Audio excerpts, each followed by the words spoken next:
ನಮಸ್ತೆ ಮಿತ್ರರೇ, ಮಾವಿನ ಕಾಯಿಯ ಸೀಸನ್ ಶುರುವಾಗಿದೆ. ಮಾವಿನ ಹಣ್ಣು ಈಗ ದೊರಕುತ್ತದೆ. ಈಗ ತಾನೇ ಮರದಿಂದ ಕೊಯ್ದು ತಂದಂತಹ ಒಂದು ಸಣ್ಣ, ಇದಕ್ಕೆ ತುಂಬ ದೊಡ್ಡ ಮಾವಿನಕಾಯಿ ಸಹ ಬೇಡ, ಸಣ್ಣ ಮಾವಿನ ತುಂಡನ್ನು ಉಪಯೋಗಿಸಿ ಮಾಡಿಕೊಳ್ಬೋದು. ಬಹಳ ರುಚಿಕರವಾದ ಮಾವಿನಕಾಯಿ ಹಾಲು ಅಥವಾ ಮಾವಿನಕಾಯಿಯ ತಂಬುಳಿ ಅಂತ ಸಹ ಕರಿಬೋದು. ಅದನ್ನು ಹೇಗೆ ಮಾಡುವುದೆಂದು ನೋಡುವ ಮೊದಲು ಯಾರೆಲ್ಲ ನನ್ನ ಚಾನಲನ್ನು ನೋಡ್ತಿದ್ದೀರಿ, ಯಾರೆಲ್ಲ ಇನ್ನೂ ಸಬ್ಸ್ಕ್ರೈಬ್ ಮಾಡಿಲ್ಲ, ದಯವಿಟ್ಟು ಸಬ್ಸ್ಕ್ರೈಬ್ ಮಾಡಿ ಸಪೋರ್ಟ್ ಮಾಡಿ ಅಂತ ಹೇಳುತ್ತಾ, ಕ್ವಿಕ್ಕಾಗಿ ಒಂದು 10 ನಿಮಿಷದಲ್ಲಿ ಅಡಿಗೆ ಕೋಣೆಯಲ್ಲಿ ಹೆಚ್ಚು ಹೊತ್ತು ನಿಲ್ಲಿಕ್ಕೆ ಇಲ್ಲ ಅಂತಹ ಒಂದು ರುಚಿಕರವಾದ ಮಾವಿನಕಾಯಿಯ ಕಾಯಿ ಹಾಲನ್ನು ಹೇಗೆ ಮಾಡುವುದು ಎಂದು ನೋಡೋಣ. ವೀಕ್ಷಕರೇ, ಈಗ ಮಾವಿನಕಾಯಿಯ ಸೀಸನ್ ಹೇಗೂ ಮಾವಿನ ಹಣ್ಣು ಸಹ ದೊರಕುತ್ತದೆ, ಮಾವಿನಕಾಯಿ ಸಹ ಶುರುವಾಗಿದೆ. ಸೊ ಇವತ್ತು ನಾವು ಮಾವಿನಕಾಯಿಯ ಕಾಯಿ ಹಾಲು ಅಂತ ಒಂದು ಹಳೆಯ ಕಾಲದ ಒಂದು ರೆಸಿಪಿ. ಇದು ಮುಂಚಿನಿಂದಲೂ ನಮ್ಮ ಹಿರಿಯರು ಮಾಡಿಕೊಂಡು ಬರ್ತಿದ್ದದು. ಈ ಮಾವಿನಕಾಯಿಯ ಸೀಸನ್ನಲ್ಲಿ ಹೆಚ್ಚಾಗಿ ಇದನ್ನು ಹಳ್ಳಿಗಳಂತೂ ಮಾಡ್ತಾರೆ. ಒಂದು ಮಾವಿನಕಾಯಿ ಇದ್ರೆ ಸಾಕು, ಒಂದು 10 ಮಂದಿ ಊಟ ಮಾಡಬಹುದು ಈ ಒಂದು ಮಾವಿನಕಾಯಿ ಸಾರಲ್ಲಿ. ಈಗ ಒಂದು ಮಾವಿನಕಾಯಿಯನ್ನು ಈಗ ನಾನು ಕಟ್ ಮಾಡ್ಕೊಳ್ತೇನೆ. ವಿತ್ ಸ್ಕಿನ್ನಿನೊಟ್ಟಿಗೆ ಮಾಡಿದರೆ ಆಗ್ತದೆ, ಅದು ತೊಂದರೆ ಇಲ್ಲ. ಮತ್ತು 1/4 ಚಮಚದಷ್ಟು ಜೀರಿಗೆ ಬೇಕು ನಮಗೆ. 1/4 ತುಂಡಿನಷ್ಟು ಶುಂಠಿ ಸಾಕು, 1/4 ಇಂಚಿನಷ್ಟು. 2 ಕಾಯಿ ಮೆಣಸು, ನಿಮಗೆ ಸ್ವಲ್ಪ ಖಾರ ಹೆಚ್ಚು ಬೇಕಿದ್ರೆ ಹೆಚ್ಚು ಮೆಣಸು ತೆಗೆದುಕೊಳ್ಬೋದು. 1 ಬೌಲ್ನಷ್ಟು ತೆಂಗಿನ ತುರಿ, ಹಸಿ ತೆಂಗಿನ ತುರಿ, ಸ್ವಲ್ಪ ಹಳದಿ, ಹಿಂಗು, ಕರಿಬೇವಿನ ಸೊಪ್ಪು ಮತ್ತು ಸಾಸಿವೆ, 1 ರೆಡ್ ಚಿಲ್ಲಿ, ಕೆಂಪು ಮೆಣಸು, ಅದು ಒಗ್ಗರಣೆಗೆ. ಇದು 3 ಬಗೆ ಒಗ್ಗರಣೆಗೆ, ಅದರೊಟ್ಟಿಗೆ ಹಿಂಗು ಒಗ್ಗರಣೆಗೆ. ಈಗ ಮೊದಲಿಗೆ ಈ ಒಂದು ಮಾವಿನಕಾಯಿಯನ್ನು ನಾವು ಏನು ಮಾಡ್ಕೊಳ್ಳೋಣ, ಕಟ್ ಮಾಡ್ಕೊಳ್ಳೋಣ.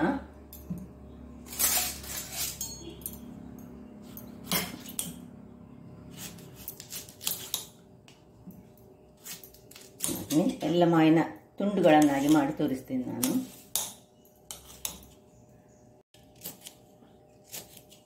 ಈಗ ರಫ್ಲಿ ಚಾಪ್ ಮಾಡಿದರೆ ಆಯಿತು. ಇದನಿಗೆ ನಮಗೆ ಗ್ರೈಂಡ್ ಮಾಡಲಿಕ್ಕೆ ಉಂಟು, ಅದರಿಂದಾಗಿ ನಿಮಗೆ ಎಷ್ಟು ಬೇಕು ಅಷ್ಟನ್ನು ಮಾಡಿದರೆ ಆಯಿತು. ಇಷ್ಟು ಮಾಡಿಕೊಳ್ತೇನೆ ನಾನು ಎಲ್ಲವನ್ನು. ಇಲ್ಲಿ ನೋಡಿ ವೀಕ್ಷಕರೇ, ನಾನು ಸಣ್ಣ ಸಣ್ಣದಾಗಿ ಕಟ್ ಮಾಡಿಟ್ಕೊಂಡೆ. ಇಲ್ಲಿ ಈಗ ಒಂದು ಗ್ಯಾಸನ್ನು ಉರಿಸಿಕೊಂಡು ಸಣ್ಣ ಒಂದು ಬಾಣಲೆಯನ್ನು ಇಟ್ಕೊಂಡಿದ್ದೇನೆ. ಅದರಲ್ಲಿ ಸ್ವಲ್ಪ ಜೀರಿಗೆಯನ್ನು, 1/4 ಸ್ಪೂನ್ನಷ್ಟು ಜೀರಿಗೆಯನ್ನು ಹುರಿತಿದ್ದೇನೆ ನಾನು. ಜಸ್ಟ್ ಸ್ವಲ್ಪ ಹುರಿದ್ರಾಯಿತು.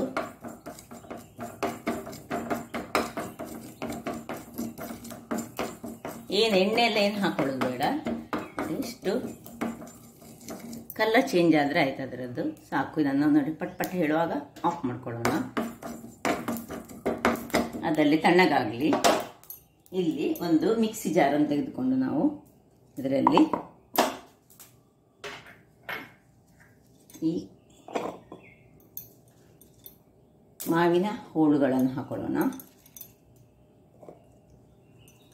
ಇಲ್ಲ ದೊಡ್ಡ ಮಿಕ್ಸಿ ಸಹ ತೆಗೆದುಕೊಳ್ಬೋದು, ನೀವು ಸ್ವಲ್ಪ ಮಾಡೋದು. ನನಗೆ ಇದರಲ್ಲಿ ಸ್ವಲ್ಪ ಕಂಫರ್ಟೇಬಲ್ ಆಗೋದ್ರಿಂದ ನಾನು ಹೆಚ್ಚಾಗಿ ಈ ಚಟ್ನಿ ಗ್ರೈಂಡರಲ್ಲಿ ಮಾಡೋದು. ದೊಡ್ಡ ಮಿಕ್ಸಿ ಜಾರ್ ಇದ್ದರೆ ಅದರಲ್ಲಿ ಸಹ ಹಾಕ್ಕೊಂಡು ಈಗ ಇದರಲ್ಲಿ 2 ಮಾವಿನ ಇದು ಗ್ರೀನ್ ಚಿಲ್ಲೀಸ್, ತೊಟ್ಟನ್ನು ತೆಗೆದುಕೊಂಡು ಹಾಕೊಳ್ಳೋಣ. ಇನ್ನು ಈ ಒಂದು ಶುಂಠಿಯನ್ನು ಚೆನ್ನಾಗಿ ಸಣ್ಣದಾಗಿ ಕಟ್ ಮಾಡ್ಕೊಂಡು ಹಾಕೊಳ್ಳೋಣ.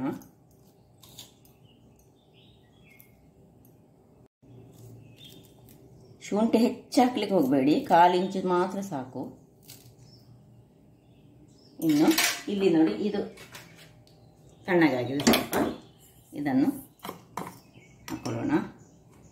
ಜೀರಿಗೆ, ಫ್ರೈಡ್ ಜೀರಿಗೆ ಆಗಬೇಕಿದೆ, ಅದಕ್ಕೊಂದು ಪರಿಮಳ ಬಹಳ ಚೆನ್ನಾಗಿ ಬರ್ತದೆ. ಇನ್ನು ಸ್ವಲ್ಪ 1 ಪಿಂಚ್ ಆಫ್ ಹಳದಿ, ಈ ತೆಂಗಿನ ತುರಿ, ಅದಕ್ಕೆ ಸ್ವಲ್ಪ ನೀರನ್ನು ಸೇರಿಸಿಕೊಂಡು ನಾನು ಒಳ್ಳೆ ಫೈನ್ ಆದ ಒಂದು ಪೇಸ್ಟನ್ನು ಮಾಡಿ ತರ್ತೇನೆ. ವೀಕ್ಷಕರೇ, ಇಲ್ಲಿ ನೋಡಿ, ಈ ರೀತಿಯಾಗಿ ಪೇಸ್ಟ್ ರೆಡಿಯಾಗಿದೆ ನೋಡಿ. ನೀವು ಕಾಣ್ತದಲ್ಲ, ಗ್ರೀನ್ ಕಲರ್ ಆಗಿ ಏನು ಚೆನ್ನಾಗಿ ಬಂದು ನೋಡಿ. ನಾವು ಸಿಪ್ಪೆಯನ್ನು ತೆಗೀಲಿ ನೋಡಿ, ಸ್ವಲ್ಪ ಎಳೆಯ ಮಾವಿನಕಾಯಿ ಇದ್ದರೆ ಮತ್ತೆ ಸಹ ಒಳ್ಳೆಯದು, ತುಂಬ ಫೈನ್ ಬೇಕಂತಿಲ್ಲ. ಈಗ ಇದನ್ನು ಒಂದು ಪಾತ್ರೆಗೆ ಶಿಫ್ಟ್ ಮಾಡಿಕೊಂಡು ಅದಕ್ಕೆ ನೀರು ಸೇರಿಸ್ಕೊಳ್ಳಿಕೊಂಡು ಬಿಸಿ ತಣ್ಣಗಾದ ನೀರನ್ನು ಸೇರಿಸ್ಕೊಳ್ಬೇಕು ನಾವು.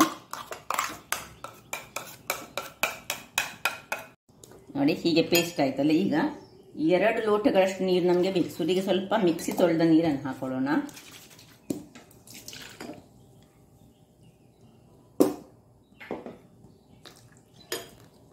ಒಳ್ಳೆ ತುಂಬ ನೀರು ಸಹ ಆಗಬಾರ್ದು, ಇದು ತುಂಬ ದಪ್ಪ ಸಹ ಇರಬಾರ್ದು. ಇದು ಫಟಾಫಟಾಗಿ ಏನು ಪದಾರ್ಥ ಇಲ್ಲದಾಗ ಮಾಡ್ತಿದ್ದಂತಹ ಮಾವಿನಕಾಯಿ ಸಿಕ್ಕಿದ್ರೆ ಸಾಕು. ನಮ್ಮ ಹಿರಿಯರು ಈ ರೀತಿಯ ಒಂದು ಕಾಯಿ ಹಾಲು, ಮಾವಿನಕಾಯಿಯ ಕಾಯಿ ಹಾಲು ಅಂತ ಇದಕ್ಕೆ ನಾವು ಕರಿತಿದ್ದೆವು. ಕೆಲವರು ತಂಬುಳಿ ಅಂತ ಸಹ ಕರೀತಾರೆ ಇದನ್ನು, ಮಾವಿನಕಾಯಿಯ ತಂಬುಳಿ ಹೇಳಿ ಸಹ. ನೋಡಿ ಈಗ ಇದಕ್ಕೆ ಉಪ್ಪನ್ನು ಸೇರಿಸ್ಕೊಳ್ತಿದ್ದೇನೆ. ನೀವು ಗ್ರೈಂಡ್ ಮಾಡುವಾಗ ಸಹ ಉಪ್ಪನ್ನು ಸೇರಿಸ್ಕೊಳ್ಬೋದು, ಅದು ಸುಲಭ ಆಗ್ತದೆ.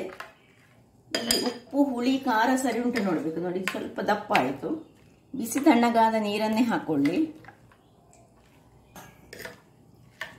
ಅನ್ನಕ್ಕಂತೂ ಸೂಪರ್. ನಾವು ಇನ್ನು ಸ್ವಲ್ಪ ಬೆಲ್ಲವನ್ನು ಇದಕ್ಕೆ ನಾನು ಹಾಕೊಳ್ತಿದ್ದೇನೆ. ವೀಕ್ಷಕರೇ ಇಲ್ಲಿ ನೋಡಿ, ಸ್ವಲ್ಪ ಒಂದು ಚಮಚದಷ್ಟು ಬೆಲ್ಲ ಹಾಕೊಂಡು ತಿರುಗಿಸಿದೆ. ಉಪ್ಪು ಹುಳಿ ಖಾರ ಹಾಗೂ ಸಿಹಿ ಎರಡರ ಮಿಶ್ರಣದಿಂದ ಕೂಡಿದಂತಹ ಈ ಒಂದು ಮಾವಿನಕಾಯಿ ಹಾಲು ಅನ್ನಕ್ಕೆ ಸೂಪರ್ ಆಗಿರ್ತದೆ. ಈಗ ಇಲ್ಲಿ ಅದಕ್ಕೊಂದು ಒಗ್ಗರಣೆ, ಒಂದು ಬಾಣಲೆ ಇಟ್ಕೊಂಡಿದ್ದೇನೆ. ಅದರಲ್ಲಿ ನಿಮಗೆ ಎಷ್ಟು ಬೇಕು ಸ್ವಲ್ಪ ಆದರೆ ಸ್ವಲ್ಪ ಎಣ್ಣೆ ನಿಮಗೆ ಬಿಟ್ಟದ್ದು. ನಾನೊಂದು 2 ಸ್ಪೂನ್ನಷ್ಟು ಎಣ್ಣೆಯನ್ನು ಹಾಕೊಳ್ತಿದ್ದೇನೆ. ತುಂಬ ಸಹ ಬೇಡ, ಬಿಸಿಯಾಗಲಿ. ಅಷ್ಟಾಗುವಾಗ ನಾವು ಸಾಸಿವೆಯನ್ನು ಹಾಕೊಳ್ಳೋಣ. ಸಾಸಿವೆ ಬಿಸಿ ಆಗುವಾಗ ಅದಕ್ಕೆ ಒಂದು ಕತ್ತರಿಸಿದ ಸಾಸಿವೆ ಒಡ್ದಾಗ ನೋಡಿ ಉಳಿಲಿಕ್ಕೆ ಶುರುವಾಯಿತು. ಕೆಂಪು ಮೆಣಸು ಹಾಕೊಂಡಿದ್ದೇನೆ. ಇನ್ನು ಸ್ವಲ್ಪ ಕರಿಬೇವಿನ ಸೊಪ್ಪು,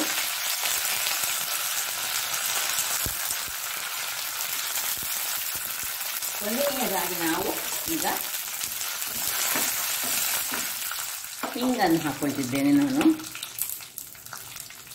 ಸ್ವಲ್ಪ ಹಿಂಗೆ ಹಾಕೊಳ್ಳಿ, ಒಳ್ಳೆದಾಗ್ತದೆ. ಪರಿಮಳಕ್ಕೆ ಪರಿಮಳ ಸಹ ಬರ್ತದೆ. ಸಾಕು ಇಷ್ಟು ನೋಡಿ. ಸುಲಭ ರೀತಿಯ ಒಂದು ಅದು ಸಹ ಫ್ರೈಡೇ ಎಲ್ಲ ನಮಗೆ ವೆಜ್ ಇರುವಾಗ ಇಂಥದೆಲ್ಲ ಬಹಳ ಚೆನ್ನಾಗಿ ಬರ್ತದೆ.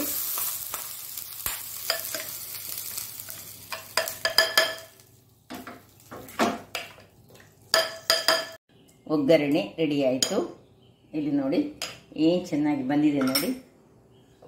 ನೋಡಿದರಲ್ಲ, ಕ್ವಿಕ್ಕಾಗಿ ಮಾಡುವಂತಹ ಅಥೆಂಟಿಕ್ ಹಿಂದಿನ ಕಾಲದವರ ಆರೋಗ್ಯಭರಿತವಾದ ಒಂದು ಕಾಯಿ ಹಾಲು. ಅಂದರೆ ಇದನ್ನು ಕೆಲವು ತಂಬುಳಿ ಅಂತ ಕರೀತಾರೆ, ಹೇಳಿದೆ ನಾನಾಗ.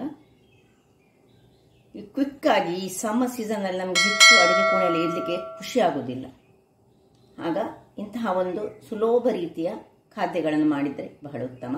ಹಾಗಾದರೆ ನೋಡಿದ್ರಲ್ಲ ವೀಕ್ಷಕರೇ, ನನ್ನ ಈ ಕುಕಿಂಗ್ ಚಾನಲ್ ನಿಮಗೆ ಇಷ್ಟ ಆದರೆ ಬೋಳೂರು ಸುವರ್ಣ ಚಾನಲನ್ನು ಲೈಕ್ ಮಾಡಿ, ಶೇರ್ ಮಾಡಿ ಹಾಗೂ ಸಬ್ಸ್ಕ್ರೈಬ್ ಮಾಡಿ ಹಾಗೂ ನನ್ನ ಇನ್ಸ್ಟಾಗ್ರಾಮ್ ಪೇಜನ್ನು ಫಾಲೋ ಮಾಡಿ. ಧನ್ಯವಾದಗಳು.